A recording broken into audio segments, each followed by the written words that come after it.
Hello, this is Chef John from foodwishes.com with jalapeno popper potato skins. That's right, we're going to take these two iconic sports bar appetizer menu items and we're going to put them together to make a new incredible party snack. And if you got friends coming over to watch the game, I cannot think of a better choice. And to get started, we're going to take some relatively small, uniformly sized russet potatoes, and we're going to prick them all over with the tip of a small knife, which is going to help some of the moisture vent out as these roast.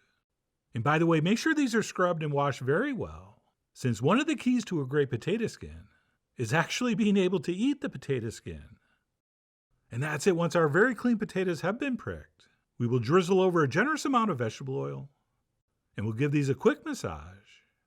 And once those are nice and evenly coated, we will transfer those onto a foil-lined baking sheet, and we will space those out nice and evenly, at which point we're going to transfer those into the center of a 400-degree oven for about an hour or so, or until our potatoes are tender, which is not something we ever want to guess about. So what we'll do is grab that small knife again, and we'll go ahead and give these a test, and that knife should slide right in.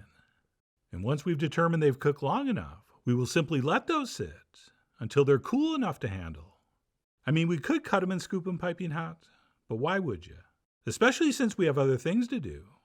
And one of those things would be to prep our jalapeno peppers. And we're actually going to need these in two different ways. All right, we're going to want some nice thickly cut rings. And then in a few moments, we're going to dice them up. And once we cut some nice big rings from the thick part of the pepper, we'll want to remove the seeds. And for that, I like one of these little pastry cutters. But you can also do the same thing with the edge of a spoon or a melon baller. Or some people like to cut the end off the pepper and then try to scoop the seeds out and then slice it. But anyway, it doesn't matter as long as you end up with 36 seeded rings, since we're going to do 3 per potato skin. And then once we have enough rings, we'll use extra peppers, or the smaller part of the pepper we didn't slice. And we'll cut the outside flesh away from the seeds and membrane in the middle.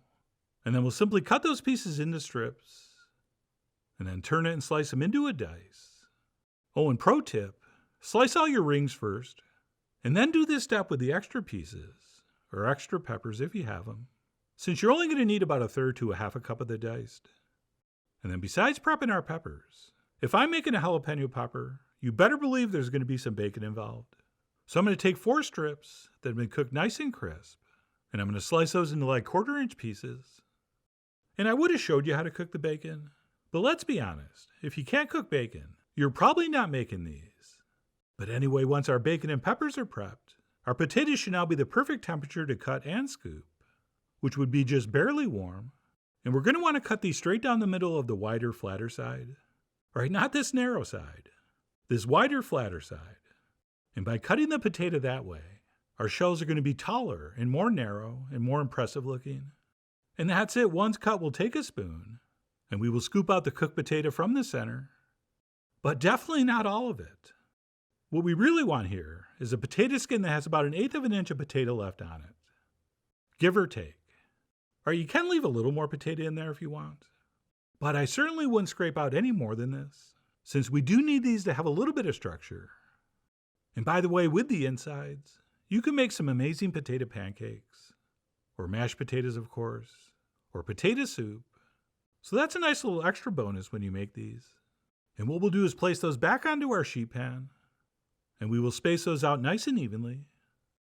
And then to help the edges crisp up, I like to take some vegetable oil and brush it all the way around the outside, around the outside, around the outside, which might be optional, but no one's ever complained that the edges of their potato skin are too crispy.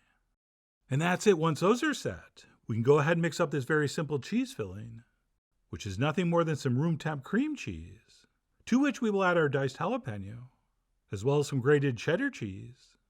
And yes, I chose the orange, since it just seemed appropriate for this, although I'm not exactly sure why. But no matter what you use, we'll go ahead and mix that up. Oh, and by the way, don't forget to save some of the cheese for the top. And then before we fill our potato shells, I do like to sprinkle each one of those with a little bit of salt, since as you've heard me say before, an under-seasoned potato is an evil potato. So we'll season those up a little bit before we fill them with our cheese mixture. And then you know the strategy for this kind of operation. We will add one nice big spoonful to each, and then with whatever's left, we'll go around adding a little more to each one until it's been as evenly distributed as possible. And then before we top these off, let's take our spoon and sort of push that filling down and spread it out a little bit, and maybe even going a little bit up the sides. Although don't feel like you have to fuss around too much, since once these bake up, they're going to look incredible. And that's it. We'll go ahead and take our chopped up bacon and distribute that evenly amongst our 12 skins. And once those have been cheesed and baconed, we'll go ahead and place 3 jalapeno rings over the top, which I found to be the perfect amount. But if you want to put more, feel free. I mean, you guys are after all the missed things of your jalapeno rings. And once those have been placed down, we'll top these with the rest of our cheese. And we're not going to be putting on that much. Okay, I really want to see the jalapeno after these bake. So some of you like me is going to find this step challenging because we kind of want to load it up with cheese. But just a modest scattering like this is going to be plenty. And that's it. These are now ready to pop into the center of a 475-degree oven for about 25 to 30 minutes, or until the cheese is melted and bubbling and they're brown and crisp around the edges, and they hopefully look like this. And then just by reflex, I was going to tell you to let these rest for about 5 or 10 minutes before you serve them. But you know what? You really don't have to, since by the time we transfer this onto a serving platter and place on some sour cream and chives to serve with them, I think they'll be at a perfect temperature to enjoy. And that, my friends, for a potato fanatic like me, who also loves cheese and spicy things, not to mention bacon, is pretty much a perfect bite of food. And obviously the sour cream and chives is a perfect pairing, but I think a ranch dressing would also be very nice. Oh, and you didn't hear this from me, but if you're looking for a really nice brunch item, these filled with a poached egg are really, really good, as I found out using up some of the leftovers. But having said that, don't plan on there being any leftovers. Unless you're home alone like I was with a whole platter. These are going to disappear, and disappear very quickly, which is why I really do hope you give these a try soon. So please follow the links below for the ingredient amounts, a printable written recipe, and much more info as usual. And as always, enjoy.